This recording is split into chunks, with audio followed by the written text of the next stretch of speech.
Welcome everybody to Forza Horizon 3, and today we're taking a look at the 1972 Volvo 1800E. Now the 1800 series had different variants, and the first of them was a P1800, which was unveiled at the Brussels Motor Show in 1960 and went on sale from 1961 to 1973 with those different variants over the time, with more than 47,000 made, which made it a huge success for Volvo, especially since the previous car Volvo, who made a sports car, the P1900, barely made any at all. So highly successful for Volvo. And this 1800, this Series E, was the first version to have fuel injection, which made it extremely reliable and also more fuel efficient. And it also had a revised camshaft that also didn't sacrifice any of its fuel economy that it was renowned for. So yeah, a highly good looking car I found. It sort of looks like a Ferrari 250 GT Berlinetta, especially from the front, but yeah, it's still got its own style. I love the side profile, I love the rear end with these little fins that roll out to the back, and it's just a really highly attractive coupe. It's also relatively practical as well. There are seats in the back there, but they're not massive or anything, but they're there and they are usable, so it's all solid, and it's got a decent enough sized boot as well, especially for a car of this type. And yeah, I think it's really rather well proportioned.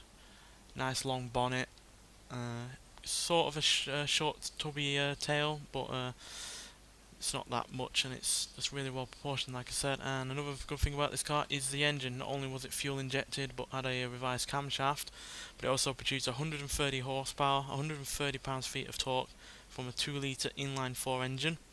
So that's a solid amount of power. By no means the most powerful my sports car over the time, and certainly didn't make it the fastest either, but still a solid car. And it only weighs 2,706 pounds, so yeah, light. Not all that, not got a massive engine, so it's highly efficient in terms of fuel economy. And with fuel injection, it was highly reliable because it wasn't just carburetors; it was just fuel injection. So yeah, impressive vehicle, just from a standpoint of practicality, looks, and reliability. But this is a sports car, so we've got to take it out onto the track and see what it can do. So see you when we get there.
So here we are.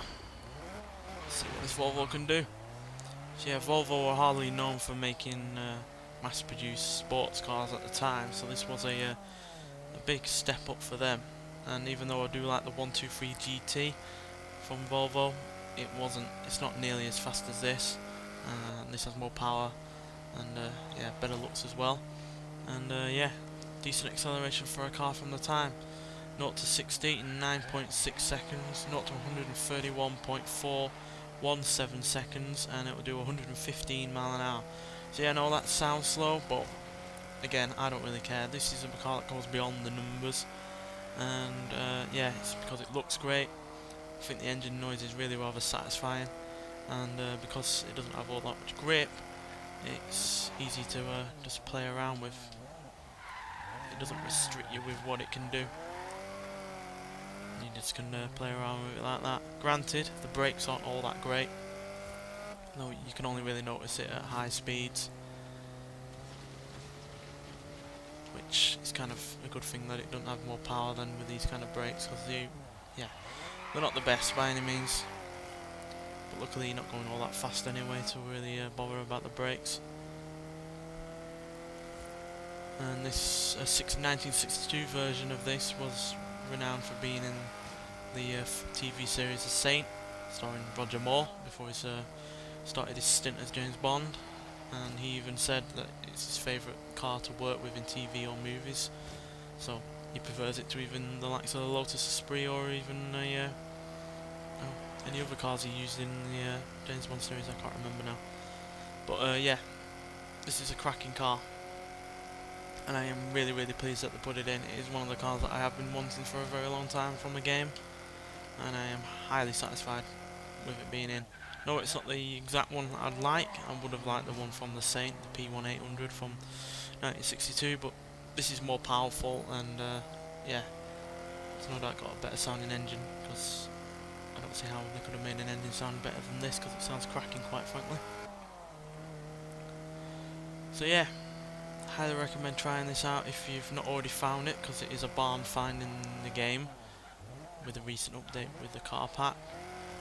And it's highly enjoyable and highly worth the effort of finding it in the barn find, because yeah, it's certainly something that Volvo aren't doing now, and I wish they would, quite frankly, because they clearly were good at doing it back in the day.